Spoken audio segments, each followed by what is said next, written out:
guys, in this video we're going to continue our talk with our normal distribution table and looking at it a little bit more specifically. In reality, we're really looking at z-scores here. So our first question is, what the heck is a z-score? So a z-score is a value that shows how many standard deviations a data value is from the mean. So in our last video, in our last section, we were told it is this many. It is either 1, 2, or 3 standard deviations away from the mean. Well, we know that not all data fits exactly on those lines. So we're going to be using these z-scores to kind of help us figure out, okay, so where exactly does this data fall? And how can I use that to find the probability of falling in that place as well? So when the z-score is positive, the data value is above the mean, or to the right side in our normal distribution curve. And when our z-score is negative, it's below the mean, or it's on the left side of our curve. So when our z equals 0, the data value is the mean. So that if our z ends up being 0, that means it's directly on that mean. And so then we can figure things out that way too. So here's our z-score formula, and this is something you are going to need to know. So we've got our z, which of course is our z-score, is I take my data point, which here is given by x, is whatever data value I'm given. I take that, then I subtract the mean from that, and then I divide it by the standard deviation. So now let's look at an example of that. So a radar detector records the speeds of groups of cars that pass by. If the mean is 46, so there we're told some information, and our standard deviation is 28, find the z-score for each data value. So here would be my data value, would be 52 minus the mean, which was 46, divided by the standard deviation, which was 2.8, which would end up being 2.14. So this z-score value is positive, which tells me that it should be above the mean, right? Positive means on that right side. So let's double check. So my value here was 52, and it's above, that is above the mean. It's faster, so I think I'm pretty good. So I also see here that my distance between these two values, between 52 and 46, right, is 6 values, which is definitely more than this 2.8 by at least twice. So I know I'm right on track. So let's try one more. So I have my data point, which was 42. I subtract the mean, which was 46, and I divide by my standard deviation, which was 2.8. So here I get a negative value, and I would expect that, seeing as this 42 is below the mean. It's less than the mean. So I get a negative 1.43. And I'll show you in just a few minutes why we care about z-values. That might be like, great, another value. No, there's a purpose in these z-values, and I'll show you that in just a few minutes. We can also use this formula to find other things. And I'll leave it right there on the screen. So for example, this number 2, the mean number of total miles ran last week by each member on the track team was 4 with a standard deviation of 1.2.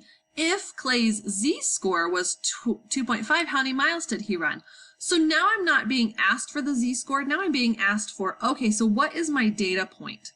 So now we can also do that as well. Well, so I'm told my z-score, so that can go into there as well. So my z-score was 2.5. I don't know my data point. I know that the mean was 4 and the standard deviation was 1.2. So I can just plug in the pieces that I do know to find the missing piece. So the first step, I would multiply both sides by 1.2, and then I would add 4, so that I would end up getting that x equals 7. So he ran 7 miles. So don't forget that when we're dealing with this data, and we've talked about this before, you can't just say x equals 7. Great, this was a word problem. I was being asked, how many miles did he run? So we always have to answer based on what we were actually asked. So I want you to try examples 3 and 4. You're trying to find some other values using that same information. So now we're going to look at some like just standard normal distribution. And I'm going to show you a piece of paper that you can use, and I will try and print one off for you as well. So here's our standard normal distribution. This is where we're going to be finding some more probabilities that my point will end up in a certain place. Okay, so again, here's my normal distribution in which my mean becomes 0 and my standard deviation becomes kind of one chunk. Okay, so if I'm looking at this table, you'll see how those kind of look out. So this distribution is standardized by the z-score. That's how we kind of use this. Let me show you some examples. So here are some calculator directions. And since I don't have my calculator with me, I'm not going to spend a lot of time looking at them because we can use just our z-scores and our standard normal table. And that's something that you can just find on the internet, and I'll try and print some off for you to use. Okay, so here's our example. So the golf scores in a tournament is normally distributed with a mean of 76 and a standard deviation of 2.6. Find each probability. So let's look at this, okay? So first it's a standard normal curve, and that's a horrible curve. Okay, so our inverted bell. My mean was 76 and my standard deviation was 2.6. So then I could figure out where each of my values fall from there. And it's going to be helpful for me to do that, just to get a visual on it.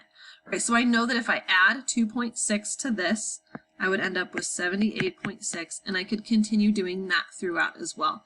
And you'll want to do that a lot of times. Also, if I subtract 2.6, I would end up with 73.4. That's as far as I'm going to go right now. But first step when you're dealing with these probabilities is kind of draw it out. So I'm given this z-score here. So first I want to see where that's looking. So here's my data, a z-score being less than 2.1.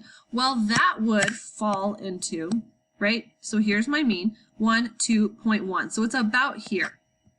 Well, based on our last video, you could tell me the probability if my probability was less than 2. But since it's not, it's 2.1, we have to use another piece of information, which is where the standard normal table comes into play.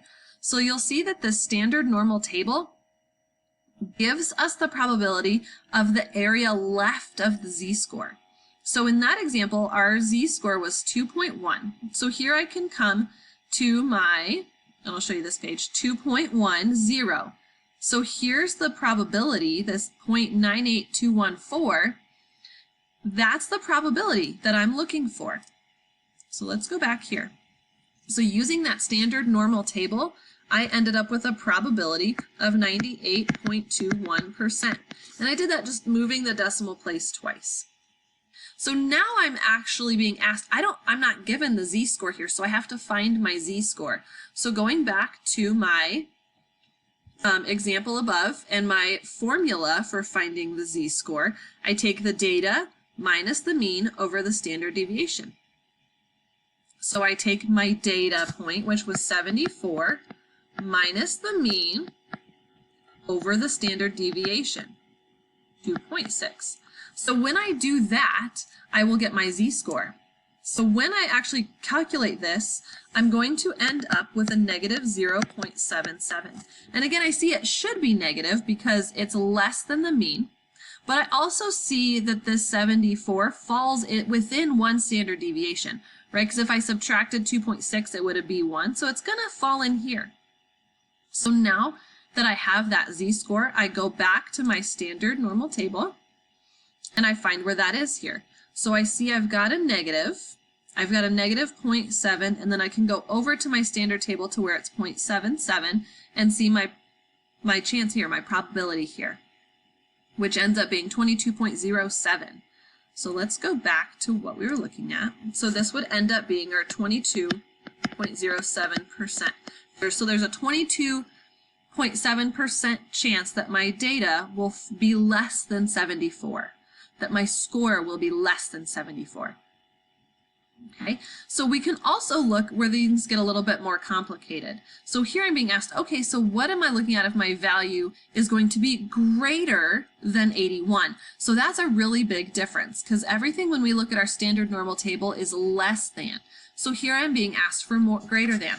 So first we need to find our z-score, and in order to do that I take my value and I subtract my mean, which was 76, and I divide it by my standard deviation.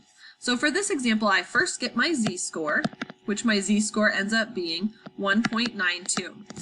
So here I'm being asked everything above that point, not below.